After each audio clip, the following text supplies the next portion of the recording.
17 కాలేజీలు ఎవరు తెచ్చారు చెప్పండి? 40 సంవత్సరాల ఎక్స్పీరియన్స్ అన్నాడు. మెడికల్ కాలేజీలు తెచ్చాడా? కొత్త కాలేజీ తెచ్చాడా? ఆయన 5 సంవత్సరాల టైంలో 2 సంవత్సరాలు కరోనా పోయింది. కానీ జగన్మోహన్ రెడ్డికి అట్లా నేనే కట్టానని చెప్పి చంద్రబాబు నాయుడు గారు ఓపెనింగ్ కూడా చేశాడు. అదే మరి ఇప్పుడు ఎదరవాళ్ళు చేసింది తను అని చెప్పుకోవటమే అతని యొక్క పని. వేరే పని లేదు ఆయనకి. ఇంతలోకి 20 సంవత్సరాలలో కాలేజీలు కట్టి ఆయన ఓపెన్ చేశాడా? ఆల్రెడీ బిల్డింగ్ స్లాబ్లు వేసినవి సన్ సైడ్ల మీద ఉన్నాయి. మొత్తం బిల్డింగ్లు కనిపిస్తున్నాయి. అక్కడ 5 కాలేజీలు 7 కాలేజీలు ఓపెన్ చేసామన్నారు. అవి కనిపిస్తున్నాయి. కళ్ళకు కనపట్టలేదా?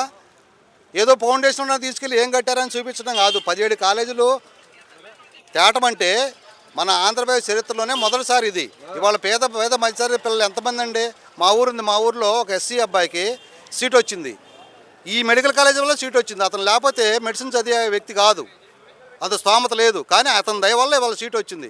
కాకపోతే అతను చేసిన పథకాలు మేము ఎక్స్ట్రా ఇస్తాం, 2 ఉంటే 4కి ఇస్తాం అని అబద్ధ వాగ్దానాలు చేసి ఇవాళ అధికారంలోకి వచ్చారు. అంతే తప్పితే ఈయన సొంతగా పెట్టిన పథకం అంటూ ఏమీ లేదు.